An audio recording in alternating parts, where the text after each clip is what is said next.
Hello students, আমার চ্যানেলে তোমাদেরকে স্বাগত। শুরু করছি 2026 মাধ্যমিক পরীক্ষার্থীদের জন্য একটি ভূগোলের ক্লাস। তোমাদের সামনে রয়েছে মাধ্যমিক 2026 প্রশ্ন বিচিত্রা ভলিউম 2।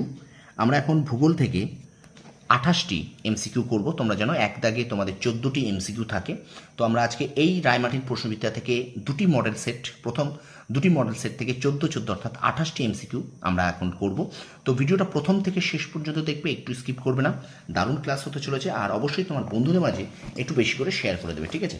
চলো আমরা শুরু করি। মডেল কোশ্চেন পেপার 4 রায়মার্টিন প্রশ্নবিদ্যার প্রথম একের দাগে 14টা এমসিকিউ আমরা একটু দেখে নিই। আমরা কিন্তু মোট 28টি এমসিকিউ এই ক্লাসে পড়ব, ঠিক আছে? দেখো, মডেল কোশ্চেন পেপার 4 ভূগোলের।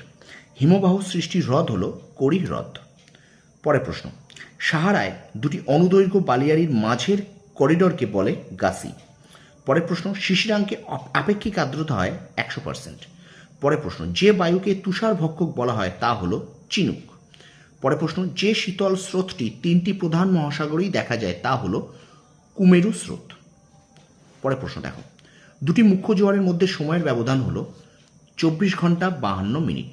পরের প্রশ্ন, কেঁচোর মাধ্যমে বর্জ্য উৎপাদন করার পদ্ধতিকে বলে ভার্মি কম্পোস্টিং। কি বলে? Vermi composting. পরের প্রশ্ন, দক্ষিণ ভারতের একটি বৃষ্টির ছায়া অঞ্চল হলো মালনাদ। ভারতে কৃষ্ণা নদীর দক্ষিণাংশে যে মাটির প্রাধান্য লক্ষ্য করা যায় তা হলো লোহিত মাটি। পরের প্রশ্ন দেখো, চন্দন গাছ জন্মায় পর্ণমোচী অরণ্যে। একটু শেয়ার করে দেবে স্টুডেন্টস, বন্ধুরা তোমাদের বন্ধুদের কাছে একটুখানি শেয়ার করে দাও, ঠিক আছে? চলো পরের প্রশ্ন দেখো, ওলেরিকালচার কিসের চাষকে বোঝায়? শাক সবজি। ভারতের বৃহত্তম সরকারি লৌহ ইস্পাত শিল্পকেন্দ্র ভিলাই। স্থিতিশীল উন্নয়নের সঙ্গে সম্পর্কিত কমিশন ব্রুন্টল্যান্ড। আচ্ছা, 1 মিলিয়ন শিটের মধ্যে কতগুলি ইঞ্চি শিট থাকতে পারে? উত্তর হবে 256টি। তো এই 4 নম্বর সেট থেকে আমরা 14টি এমসিকিউ দেখে নিলাম, ঠিক আছে? চলো এবার আমরা চলে যাই মডেল কোশ্চেন পেপার 5। শেয়ার করো স্টুডেন্টস, বন্ধুদের মাঝে বেশি করে শেয়ার করো, ওকে? চলো আমরা চলে যাচ্ছি মডেল কোশ্চেন পেপার 5-এ। দেখো, প্রথম প্রশ্ন বলছে এখানে, যে প্রক্রিয়ার মাধ্যমে ক্ষয়, বহন ও সঞ্চয়ের মধ্যে সামঞ্জস্য তৈরি হয় তা হলো পর্যায়ন। চলো আমরা চলে যাচ্ছি পরের প্রশ্নে। দুটি নদী অববাহিকার মধ্যবর্তী উচ্চভূমিকে বলে জলবিভাজিকা। নেক্সট কোশ্চেন, পৃথিবীর রেডিও তরঙ্গ ফিরে আসে বায়ুমণ্ডলের যে স্তরের কারণে? আয়নোস্ফিয়ার। পরের প্রশ্ন, পৃথিবীর বিনোদনের জলবায়ু যে জলবায়ুকে বলা হয় তা হলো ভূমধ্যসাগরীয়। পরের প্রশ্ন, উষ্ণ ও শীতল সমুদ্র স্রোত যে স্থানে মিলিত হয় তাকে বলে হিমপ্রাচীর। পরের প্রশ্ন, প্রতিযোগ অবস্থানের প্রভাব যে তিথিতে পরিলক্ষিত হয় তা হলো পূর্ণিমায়। নেক্সট কোশ্চেন, একটি চিকিৎসা সংক্রান্ত বজ্র হলো ইনজেকশন সিরিঞ্জ। ওকে? পরের প্রশ্ন দেখো, কেন্দ্রশাসিত অঞ্চল লাদাখকে পৃথক করা হয়েছে জম্মু ও কাশ্মীর।